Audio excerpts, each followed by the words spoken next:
कृष्ण जी की जय, प्रकृति जी।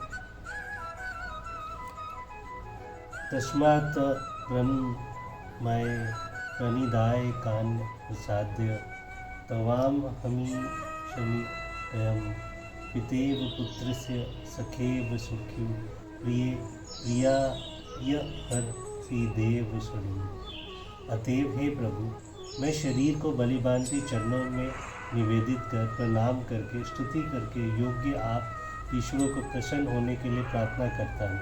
हे देव, पिता जैसे पुत्र के, सखा जैसे सखा के और पति जैसे प्रियतमा पत्नी के अपराध को सहन नहीं करते हैं, वैसे ही आप भी मेरे अपराध को सहन करने योग्य हैं।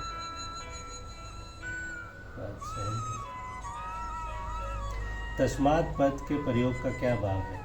पिछले श्लोक में जो भगवान के महामहिम गुणों का वर्णन किया गया है, उन गुणों को भगवान के प्रसन्न होने में हेतु बतलाने के लिए तस्मात् पद का प्रयोग किया गया। अभिप्राय यह है कि आप किस प्रकार के महत्व और प्रभाव से युक्त है, अतएव मुझे जैसे दिन शरणागत पर दया करके प्रसन्न होना तो मैं समझता हूँ आपका स्वभाव ही है। इसलिए मैं साहस करके आपसे विनय पूर्वक ये प्रार्थना करता हूँ कि आप मुझ पर प्रसन्न होइए।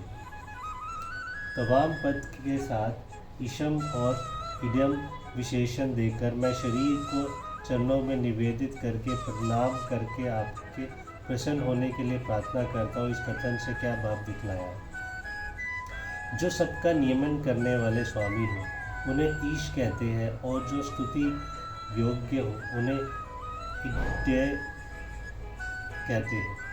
इन दोनों विशेषण का प्रयोग करके अर्जुन ये भाव दिखलाते हैं कि हे प्रभु, इस समस्त जगत का नियमन करने वाले, यहाँ तक कि इंद्र, आदित्य, वरुण, कुबेर और यमराज आदि लोकनियंता देवताओं को भी हमने नियम में रखने वाले आप सबके एकमात्र महेश्वर हैं। और आपके गुण, गौरव तथा महत्व का इतना विस्तार है कि सारा जगत सदा सर्वदा आपका स्वतंत्र करता रहे, तब भी उसका पार नहीं पा सकता। इसलिए आप ही वस्तुत स्तुति के योग्य है।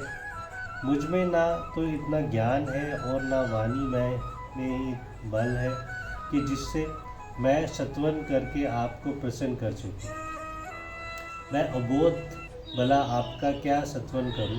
मैं आपका प्रभाव बतलाने में जो कुछ भी कहूँगा वह वास्तव में आपके प्रभाव की छाया को भी ना छू सकेगा। इसलिए वह आपका प्रभाव को घटाने वाले ही होगा। अंत मैं तो बस इस शरीर को ही लकड़ी की भांति आपके चरण प्रांत में लुटाकर समस्त अंगों के द्वारा आपको प्रणाम करके आपकी चरण धूलि का प्रसाद से ही आपकी प्रसन्नता प्राप्त करना चाहता हूँ। आप कृपा करके मेरे सब अपराधों को भुला दीजिए और मुझे दीन पर प्रसन्न हो जाइए। जय श्री कृष्ण जी की जय। पिता पुत्र की, मित्र मित्र की, पति पत्नी की उपमा देकर अपराध क्षमा करने की योग्यता सिद्ध करने का क्या भाव है?